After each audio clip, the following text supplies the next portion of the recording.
Danes je čas za novo oddajo Prebujeno srce Slovenije. Moj današnji gost, gospod David Cigoj, se je v življenju ukvarjal z marsičem. V študentskih letih je imel podjetje za uvoz majic iz Tajske. Poleg tega je na osnovnih šolah pri urah zemljepisa predaval o deželah, ki jih je obiskal. V vmesnih časih je delal kot slikopleskar na piščančji farmi, v papirnici in še nekaj drugih del. Krajši del svoje poklicne poti je delal kot svobodni novinar, večino pa kot turistični vodnik. Pri tem je večinoma predstavljal Evropo angleško govorečim ljudem iz vsega sveta. Del kariere je predstavljal Evropo, Indijo in Kitajsko Britancem.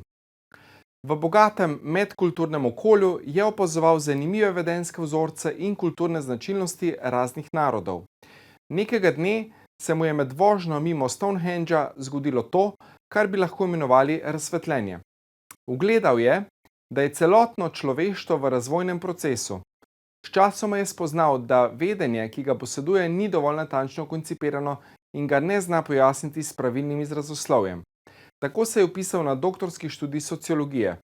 Rad bi dokazal, da obstaja posebna kulturna dimenzija, ki jo imenuje kultura odgovornosti. Ne le svoboda, temveč le odgovoren odnos do realnosti omogoča razvoj zavesti. To pa je tudi naslov knjige, ki je nastala kot stranski produkt doktorskega študija. David Cigoj je človek, ki ga zanima veliko stvari, od družboslovja, humanistike, zgodovine, preko financ, umetnosti, arhitekture do naravoslovja. Tako ni čudno, da je njegov hobi zbiranje zanimivih člankov. Je tudi pobiralec smeti in uživa pri raznovrstnih delih. Je občinski svetnik v občini Miren Kostanjevica, kjer snujejo vzpostavitev prvega razvojno-človeškega svetišča na prostem. Hvaležen sem, da se je odzval mojemu povabilu gospod David Cigoj. Pozdravljeni v novi oddaji Prebujeno srce Slovenije. Z menoj je ponovno krasen gost, gospod David Cigoj. David, lepo pozdravljen. Živijo, Dejan, pozdravljeni. V napovedniku sem že povedal o tej tvoji izkušnji Stonehengea in nam lahko malo več poveš, kako je v bistvu to izgledalo, takrat ta izkušnja nekega razsvetljenja. Si mogoče na podlagi tega začel pisati svojo knjigo Razvoj zavesti in kakšna je mogoče specifika te knjige, zakaj je tako posebna? Aha. Ja, tako je bilo to. Jaz sem dolga leta delal kot turistični vodnik in to s tujci. Torej, jaz sem vodil Angleže, pa tudi druge angleško govoreče ljudi po Sloveniji, ampak tudi drugače širše po Evropi, pa tudi v Indijo, na Kitajsko in tako dalje. In v meni se je nabirala neka ogromna količina nekih teh medkulturnih izkušenj.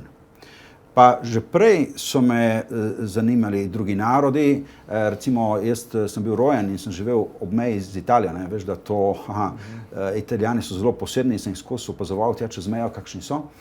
No, in torej na podlagi vseh teh izkušenj in mogoče na podlagi teh ogromna količina informacij se mi je na avtobusu, ko sem peljal slovenske turiste tam mimo Stonehengea, so se mi začele stvari urejati v glavi. In to ni bilo neko razsvetljenje, mislim, da se to imenuje uvid. Torej uvid, dobil sem neko pogled, uvid v to, kako se človeštvo razvija, kako se ljudje razvijamo. In ker sem prej nekoč delal kot novinar, sem napisal članek o tem in izkazalo se je, da čeprav so mi prej vse članke objavili, mi tega niso. Torej, kaj je to, kaj je narobe s tem znanjem? In ugotovil sem, da tega znanja ne znam pravilno koncipirati, niti ne uporabljam pravega izrazoslovja in tako dalje. In zato sem se odločil za doktorat sociologije in pri doktoratu me zanima torej človeški razvoj. In od psihološkega, torej nekako osebnega nivoja do kulturnega, družbenega, pa recimo univerzalnega, kam se pomika človeštvo. In sam ta dogodek je bil nekako skoraj nič posebnega. Če ne bi bil pozoren, da se mi je to zgodilo, da zdaj pa nekaj vem, bi šel mimo neopažen. Torej, dejansko moramo ljudje biti zelo pozorni na to, kaj se dogaja v nas, v ta neka spoznanja, ker so včasih dokaj neopazna. No, in tako je ta knjiga nastala kot nek stranski produkt tega mojega doktorskega študija.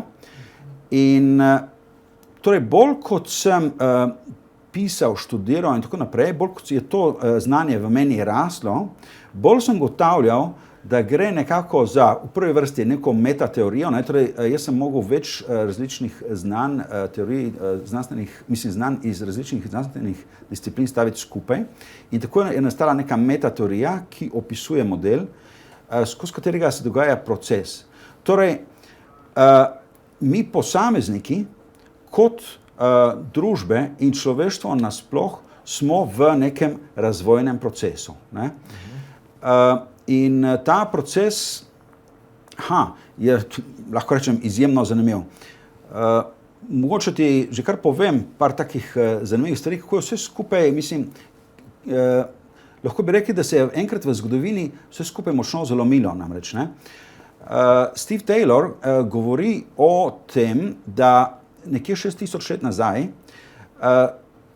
smo ljudje prišli iz tega, torej plemenske ureditve v urbane družbe, torej začeli smo formirati urbane družbe, v katerih so prevladovale hierarhije. Torej, eni ljudje so začeli nadvladovati druge. Ne? Moški, ženske, odrasli so nekako začeli tudi izvajati recimo represijo nad otroki in tako dalje.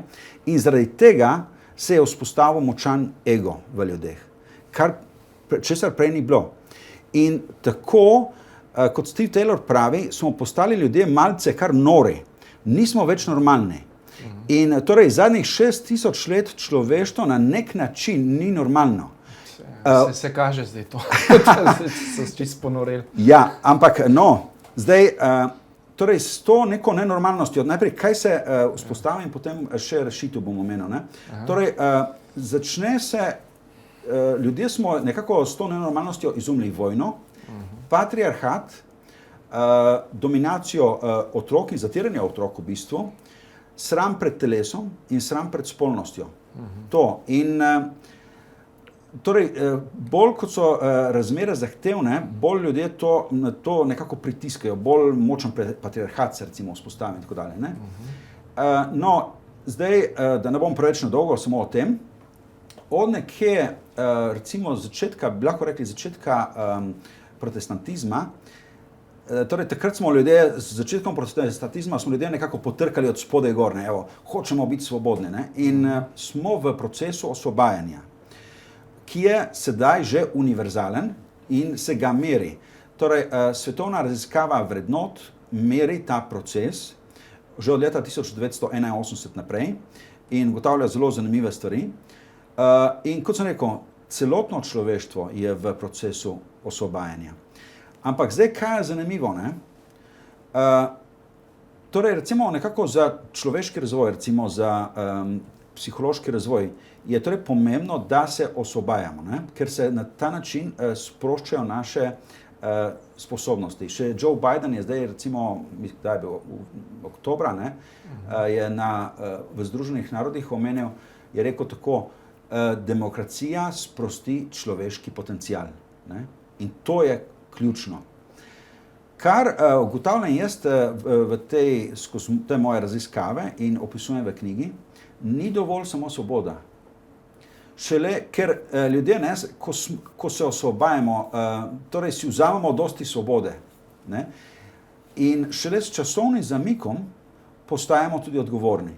In šele, ko postajamo odgovorni, ko se naš odnos do realnosti nekako korigira, ne, ko postanemo odgovorni do realnosti, takrat se začne pravi, recimo, razvoj zavesti v končni fazi. Ne. In recimo, če pogledamo Slovenci, ne, Slovenci smo bili še nedolgo nazaj v bistvu kolektivistična družba. Ne.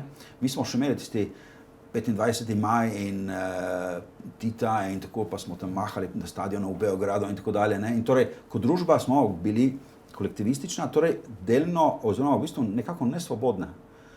In sedaj se osvobajamo, kar prinaša individualizem. Ampak individualizem ni slab, ker z individualizmom mi najdemo svojo individualnost. In to je nujno. Svoboden človek mora najti svojo individualnost in vzpostaviti avtonomijo. Ne? ker do zdaj je bil človek, ga je upravljala družba, ne? In recimo moralno, etično in tako dalje. Ne? Sedaj pa ta človek se osvobaja, postaja vedno bolj torej, avtonomen in avtentičen in vedno bolj sam odgovorno, zato kultura odgovornosti, se pravilno odloča. Ne? Torej, njegove odločitve so vedno bolj pravilne na vseh področjih, ne samo moralno-etičnem. Ne? In torej, odgovoren človek, jaz poudarjam 4 področja, ustvarja vedno več pravice, ker svoboden človek je ustvarja dosti krivic, ne, če pomisliva, ne, ker skrbi predvsem zase. Ne. Torej, bolj kot si odgovoren, bolj skrbiš za pravico, estetiko, kvaliteto in dobroto. Skratka, vedno bolj pravilno, objektivno pravilno deluje. In to zdaj celoten proces opisati nimava časa, ne, ampak je izjemno zanimivo. Ne. Zanimivo, ja. Bova nadaljevala po kratkem predahu, tako da se vidimo čez nekaj trenutkov. Pozdravljeni v drugem delu oddaje Prebujeno srce Slovenije, z menoj izjemen gost, gospod David Cigoj. David, zakaj gre v bistvu pri kulturi odgovornosti? Ja, to je izjemno zanimivo vprašanje, ne, ki ga je mogoče pogledati in z družbenega in z osebnega vidika. Mogoče bi zdaj samo za začetek omenil družbeni vidik. Ne. Mi smo nekako navajeni, da nekatere družbe na tem svetu pač so izjemno uspešne. Ne. Recimo predvsem Skandinavci, pa sploh severne dele Evrope, anglosaksonske države in tako dalje. In nikoli se ne vprašamo, zakaj pri njih stvari tako dobro funkcionirajo. In mogoče pri drugih malo manj in pri nekaterih pa sploh ne. Naslednja stvar, ki jo moramo vedeti, to, da neka družba, neka država res dobro funkcionira, to ni kar tako, to je izjemen dosežek. Delo, prispevek vseh prebivalcev te družbe. Ne? Torej mora vladati neka kultura, izjemna kultura med njimi, torej kultura odgovornosti.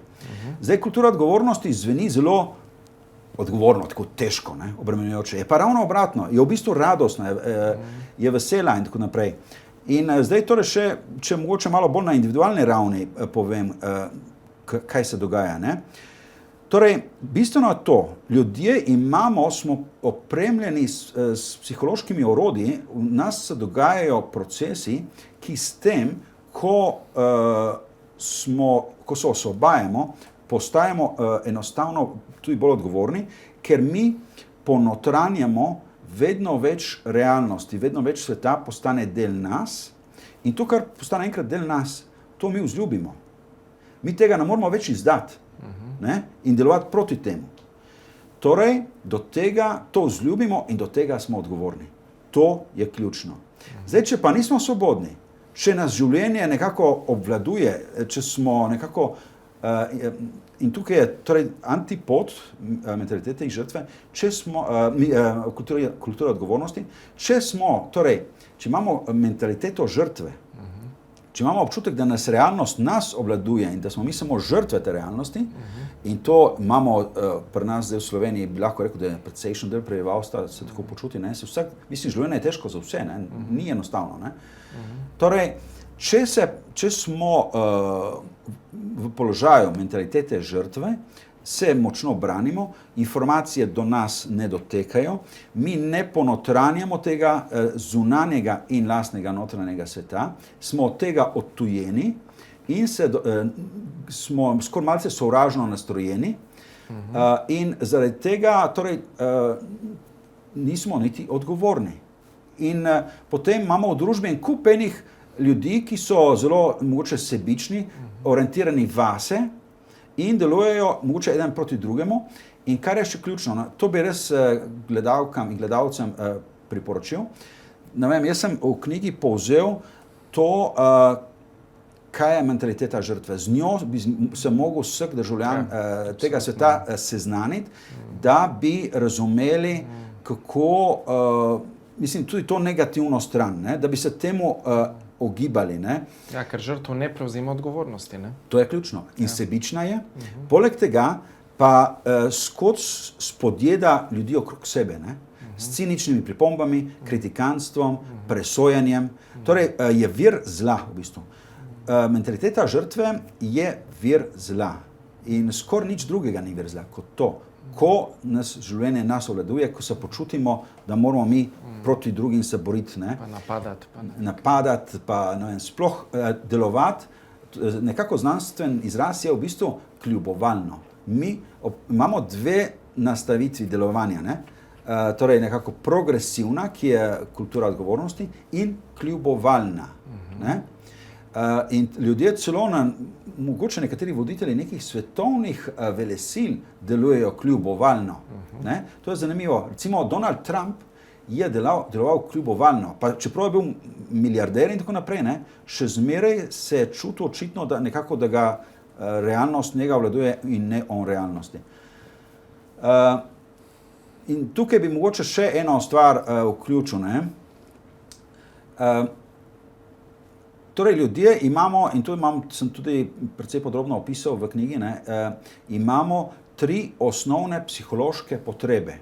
Ne, to je dokaj novo spoznanje, ki so tako pomembne kot fiziološke potrebe. Po 3 osnovne, ne, po spanju, hrani in pijači. Torej, psihološke potrebe so po avtonomiji, vsakdo mora delovati samostojno.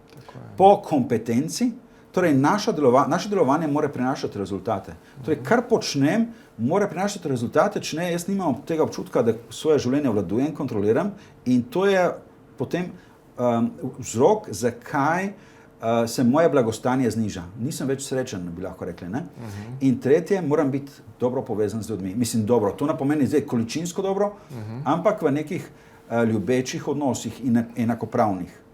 Zdaj pomislimo, več tisoč let smo bili ljudje vsi v nekih neravnovesjih, ne? Moški, ženska, odrasli otroci, nek vladar, pa neke elite, običajni ljudje. Ne? Ja, vse je bilo v neravnovesjih in torej osnovna psihološka potreba po povezanosti ljudi ni bila zadovoljena. Kaj to pomeni? Ogromno enih frustracij čez celotno družbo. Ne? Torej, zato lahko rečemo, da je človeštvo sedaj v neki res na neki pomembni prelomnici, ki se dogaja, torej kot smo rekli, mogoče v bolj protestantskem svetu že 500 let, pri nas, recimo v bolj južnem delu Evrope, zadnjih nekaj, to je zdaj težko oceniti, recimo nekaj desetletij, kot rečeno, se dogaja sedaj po vsem svetu in stvari se urejajo. S tem prihaja počasi, torej, in to je tudi izmerjeno, zdaj to je zanimiva stvar, ne? Še enkrat, ko se osvobajamo, je izmerjeno, da ljudje, na začetku so najprej sebični, ne? Veš, ker to ljudje najprej morajo poskrbeti zase in to je normalno. Potem pa postajajo vedno bolj si vedno bolj zaupajo, postajajo vedno bolj humanistično orientirani in nesebični. Čeprav bo zdaj večina ljudi rekla, a je ta nor, izmerjeno je, da ljudje z individualizacijo postajamo vedno bolj nesebični. Najprej seveda sebični, ker so naše potrebe zadovoljene, ne? In potem lahko še kaj damo drugim. Ne? Tako da v bistvu sporočilo je zelo pozitivno. To je že Maslow, ne? Je bil ta hierarhija teh potreb. Ne? Tako. Torej, v bistvu prinašam pozitivno sporočilo, bi lahko rekel, s strani znanosti, sociologov in tako naprej, ne? In nekako pozitivno obete tudi za prihodnost, s tem, da moramo ljudje, ne, torej se nekako, kot sem rekel, nekako se odpreti svetu in v bistvu bi bilo dobro, da bi čim več ljudi spoznalo, kaj je to kultura odgovornosti, ne? Ker bi potem tudi oni sami nekako začeli bolje obvladovati svoje življenje, se začeli tudi obnašati veliko bolj krepostno, ne? Ne vem, ameriški pozitivni psihologi poudarjajo to, ne, da je dobro, da bi bili ljudje čim bolj krepostni karakteri, ne pa neki mali sebičneži, ki druge spodjedajo, ne. Torej moramo postati karakteri. Integriteto, ne, tudi. To dejansko, integriteta je ena od kreposti, ne, ki pomeni to, ne, da se nekako zbalansiramo sami s sabo. Ne, ker če ti recimo drugega spodjedaš, če recimo lažeš in tako naprej, se v tebi poruši ravnovesje. Ti živiš v nekem neravnovesju in ti trpiš. Potem pa tudi vsi ostali. Ne? Ja, absolutno. In zdaj bolj kot so stvari v družbi urejajo, več ljudi kot je recimo krepostnih karakterjev, vedno bolj kot so odgovorni in tako naprej, se znižujejo torej frustracije. Ljudje imajo vedno bolj ljubeče odnose in to, mogoče še to bi poudaril, ne? Pri kulturi odgovornosti gre najbolj enostavno povedano za prehod od subjektivne parcialnosti k objektivni celostnosti. Torej, mali ljudje razmišljajo predvsem samo zase, sebično, kaj bom jaz imel od tega sveta, ne samo od države, od realnosti, kaj bom jaz imel od unga in tako naprej, ne? Od unih. In torej razmišlja zase, tudi v odnosu do narave. Ne? Dosti ljudi razmišlja, kaj bom šel jaz na naravo, ne vem, po drva, po gobe in tako naprej.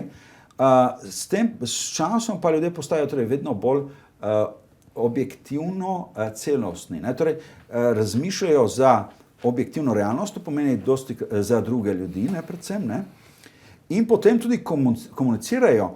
Torej, ena taka bistvena stvar, kar se zgodi, je to, ne, da se komunikacija popolnoma spremeni z razvojem. Ne? Recimo, če je človek samo svoboden in malce bolj, niti ne sebičen, ne, samo absorbiran in skrbi torej za lasten interes, potem govori na način, kaj imam jaz, da sporočim temu svetu, kako bom jaz vplival na ta svet, kako bom jaz dosegel, da bo oni drugi to in to počel, kar jaz hočem. In opazil sem, da ljudje, ki že živijo po nekako neki imenitni ljudje s kulturo odgovornosti, pa vidijo onega drugega dosti boljši in govorijo, ga razumejo, ne? In govorijo nekako, kar je bolj objektivno prav, ne? Torej zanj in zame, ne? Oziroma za njih in zame. Torej so predstavniki objektivnega interesa in ne samo svojega lastnega. To je ključno. O tem govori tudi budizem, ne? Ker budizem tudi nekako poudarja odgovornost. Ne? In ko bo velik del prebivalstva, recimo v Sloveniji tudi, toliko napredoval, ne? Potem se spremeni celotna kultura komunikacije, ne? Ker pol kar vsi malo drugače komunicirajo, kar vsi nekako vemo, recimo nekaj več vemo kot ljudje, ker ljudje, recimo, ki so bolj sebični, ne, in parcialni, skrbijo predvsem tudi,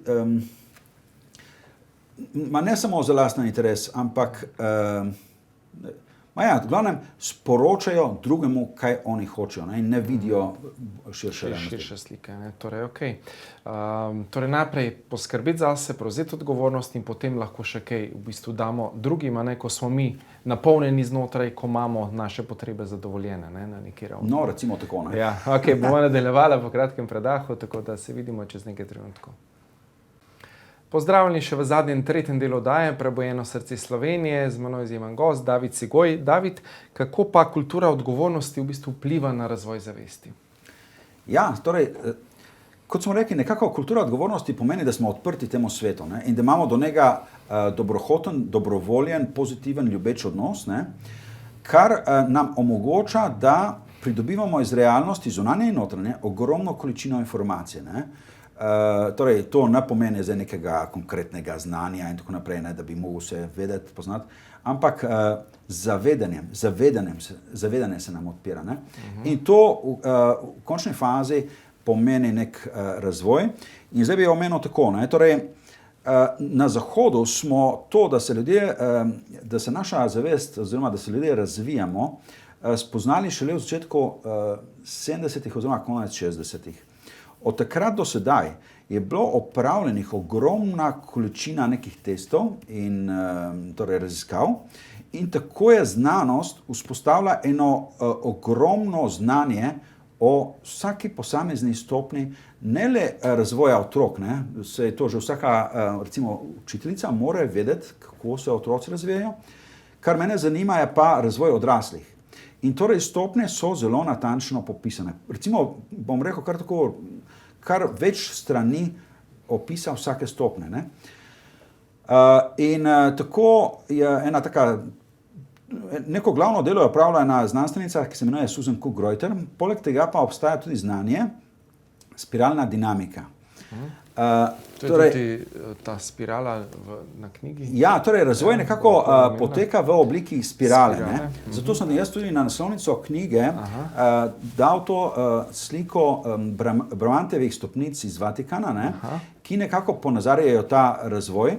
Torej, razvoj gre tako, ne, nekako. Torej, vsaka naslednja stopnja pomeni še večjo naslednjo stopnjo. Ne? Torej, razvoj postaja vedno bolj dinamičen, hitrejši in torej življenje je vedno boljše. Ne? Torej, ko enkrat nekako zastavimo razvoj, ko začnemo iti po, ne vem, recimo stopnišču razvoja gor, postaja stvar vedno bolj dinamična in vedno boljša. Dejansko postajamo vedno bolj fascinirani nad življenjem. Ne? Mentaliteta žrtve, ki so jo prej omenila, je pa v bistvu pot dol, negativna spirala. Ne? Zato je tako pomembno, da oboje poznamo. Ne? No, in v knjigi sem povzel znanje obeh, ne, torej Susan Cook-Greuterjeve in spiralne dinamike, ki jo je začel Clare Graves. Tako da ljudje si lahko natančno preberejo oziroma spoznajo recimo te stopnje in to je zanimivo. Ne? Ko ti to bereš, dokler ne priješ do svoje stopnje, ti je vse nekako znano, potem naslednja, pa si misliš, se to pa sama neka megla, se to samo neko blebetanje in tako naprej. Ne? In to je podobno, kot ko je recimo Donald Trump rekel, da ko posluša govore Obame, on zaspi. On Obame ne razume. Ne? Torej, no in obstajajo torej načini, kako se torej temu odpremo, ne? Kot sem rekel, kultura odgovornosti, torej ta neka odprtost realnosti nas najbolj nekako nam omogoča dinamičen razvoj. Ne?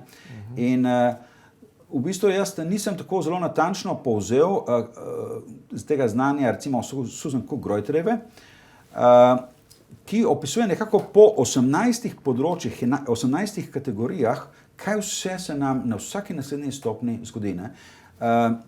Mi nekako na vsaki stopni se nam odpre na raznih področjih neka nova orodja, neke nove sposobnosti. Ne? Pri čemer bi zdaj pa jaz poudaril eno stvar. Ne? Jaz si predstavljam, da to oddajo, te tvoje intervjuje, gledajo ljudje, ki se poglabljajo vase, ki se ukvarjajo sami s sabo, ki se ukvarjajo z duhovnostjo. Ne? No, sem glih hotel vprašati. Ja. Povezava, duhovno znanost, kako ti to vidiš? In evo, ja, zdaj pa tako, ne. Tem ljudem bi predlagal nekaj, recimo tako, človeštvo, ne, in torej tudi velik del, oziroma tako bomo rekli, Slovenci in torej velik del posameznikov v Sloveniji, je v zadnjem obdobju prehoda torej iz kolektivizma v individualizem prešlo iz 3,5 do 4. stopnje. Torej, to je zelo natančno popisano, označeno in tako naprej. In 4. stopnja pomeni nek materializem, ne? Torej skrb za materialno ureditev življenja, ki je tudi nujna, ne? Ker šele potem lahko gremo više in začnemo naše bivanje napreduje iz nivoja preživetja na nivo življenja. Torej, 4. stopnja in ta materializem je nujen. Zdaj, vprašanje je, kdaj je dovolj, ne? No, nekateri ljudje, predvsem tisti, ki se jim zgodi kakšna večja tragedija v življenju, kakšna večja težava ali karkoli, ali pa tudi oni, ki bi želeli bolj hitro napredovati v službi ali karkoli, se odprejo abstraktnemu svetu, recimo duhovnosti. In to preidejo torej na 4,5 stopnjo. Zdaj, ena malce šokantna novica je, da tudi to, če se ukvarjaš sam s sabo, kaj to pomeni? Samo neko novo vrsto sebičnosti. Ne? In zanimivo, da 5. stopnja je pa v bistvu med 4,5 do 5. stopnje, ta prehod je največji od vseh prehodov v razvoju. Ne? In takrat na 5. stopnji ne naredim malo reklame za njo, ne, se ljudem odprejo neke prav posebne mentalne sposobnosti, ne, ki to ni nič magičnega, ne, to gre samo za to, da se nam odprejo latentne sposobnosti. Ti ljudje postanejo izjemno kreativni in so sposobni razumeti vse ljudi na zgodnejših stopnjah. Ne? Ker mi smo običajno ujetniki neke stopnje in znamo funkcionirati na vsaki posamezni stopnji. Na peti pa smo sposobni komunicirati v psihološki govorici vseh prejšnjih in smo jih sposobni torej te ljudi razumeti. Torej, to pomeni, da imamo sočutje tudi do njih? Ja, to je zanimivo. Za peto stopnjo je značilno, da so ljudje lahko tudi malce žleht, ne? Ampak nikoli niso žleht samo, da nekoga ponižajo, ampak zato, da mu povejo, da ga informirajo, ko se razjezijo, on ga informirajo, kaj je narobe in to na pravilen način, da bo oni tudi razumel, ne? Ker so sposobni že prilagoditi informacijo. Ne? No, to je bistveno. Mentalni prostor teh ljudi se tako poveča, da je večji kot seštevek vseh prejšnjih. In zanimivo, ti ljudje se vidi, da so izjemno kompleksni, vedejo in se pa zelo običajno. So zelo skromni, običajni, navadni, nič posebnega. Ne? Torej, recimo v primeru kakih znanih ljudi, včasih rečejo ljudje, ja, pa tako enostaven je bil. Ne? Torej, ti ljudje, in se teh ljudi je nekje 1%, mogoče zdaj že do 2%, tudi recimo v neki Sloveniji. To so torej zelo kreativni ljudje, ki hitro najdejo rešitve, kot smo rekli, so zelo taki ponižni, skromni, enostavni in hkrati izjemno kompleksni. Ne? In ko bo večina prebivalstva recimo v neki družbi ali pa recimo na svetu prešla na to stopnjo, se bo zgodila resnično paradigmatska sprememba. Ne? Zdaj, nekako znano je, da na 4,5 stopni so nekatere družbe, predvsem skandinavske, pa recimo Nizozemska. ZDA z Joe Bidenom mogoče poskuša preiti iz četrte, kjer jih je držal Trump dol, ne? Torej materializem, ekonomija, samo tukaj je fokus, na 4,5, torej nekako 4,5 je recimo socialna demokracija tudi, ne? Ker je skrbimo za druge in tako dalje, ne? Na politični ravni. Tudi, na 5. stopni ni zaenkrat še nobene družbe na svetu, s tem, da bi mogoče poudaril, da novozelandska premijerka mogoče funkcionira na tej ravni. In to je ta neka njena izjemna enostavnost, ne? Ko nagovarja državljane, mogoče celo v trenirki od doma, ne? Ali pa ko je pripeljala dojenčka v Združene narode. Tako, torej vse 5. stopnja pomeni tudi stopnjo velike normalizacije. To je mogoče odzdravitev od te norosti, ki so jo prej omenjala, ne? Ki je nastala 6000 let nazaj, ne? Torej 4000 let pred našim štetjem na Bližnjem vzhodu. Zanimivo. V napovedniku sem omenil tudi, ne, da vzpostavljate prvo razvojno človeško svetišče na prostem. Lahko mogoče še kakšno besedo na to temo? Ja, tako bom rekel. Jaz sem iz občine Mirjen Kostanjevica. Torej, tam imamo eno tako spomenik na Cirju, to je neka izjemna lokacija, ne? Izjemen razgled na Tržaški zaliv, pa čez vse Alpe in tako naprej. Res fantastično. Ne? In torej, moja ideja, s katero se naše oblasti, ne, lokalne, strinjajo, je, da bi vzpostavili neke vrste svetišče na prostem. Torej, pri nas je ogromno enih pohodnih poti, ki niso preveč zahtevne in so zelo prijetne. Na mnogih od njih imaš razgled dol na morje ali pa na hribe ali kakorkoli. In na teh pohodnih poteh bi vzpostavili skoraj kot neke male take romarske poti oziroma kot nek križev pot, ne, ko ga poznamo iz krščanstva. Ne. In tukaj bi bile recimo poti človeškega razvoja ali pa pot spiralne dinamike ali pa pot sreče, ne, torej tudi kako vnašati srečo v svoje življenje, torej tudi to je tema te knjige. Ne. Torej, imam nekje 8, oziroma bi lahko rekel celo do 10 idej, In torej ljudje bi prišli k nam, hodili po teh poteh, ko hodiš, pač si dobro predihan in kontempliraš, ne? In torej ob poti bi bili neke znaki, recimo, in table z nekimi napisi, ki bi ti dali snov za nadaljnjo kontemplacijo. In torej v našem okolju bi prišel tja in nikoli več ne bi bil isti. Ne? Tako. Ja, super, odlično. Bova dala samo še nagradno vprašanje, torej za to krasno knjigo Razvoj zavesti. In sicer vprašanje, kje so lucerni stopnice, ki so upodobljene na naslovnici knjige. David je že omenil, vmes, pravilno vprašanje, tako da, če ste zgrešili, poglejte si posnetek še enkrat in boste našli oziroma dobili odgovor. Samo še zaključna misel, ker se nam je nažalost čas iztekel, še bi klepetal s teboj, to je res veliko znanja, veliko dragocenih izkušenj imaš.